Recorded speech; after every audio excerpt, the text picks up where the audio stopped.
Introducing our sensor-driven mining truck equipped with path memorization and replay capabilities. This innovative system incorporates three essential sensors: an ultrasonic sensor for detecting obstacles and providing alerts, a DHT11 sensor to monitor fog conditions and control fog lamps accordingly, a precise load cell for monitoring payload levels and indicating load limits. Together, these sensors enable autonomous operation, enhancing safety and efficiency in mining operations. When the fog level exceeds 50%, the fog lamps switch on automatically.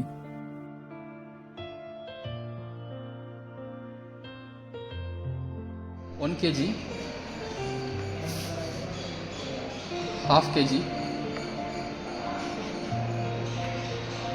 200 grams.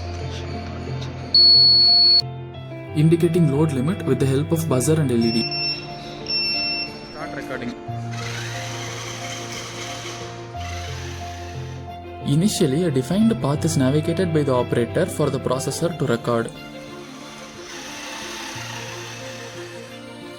Now the processor operates the truck in the same path navigated by the operator earlier.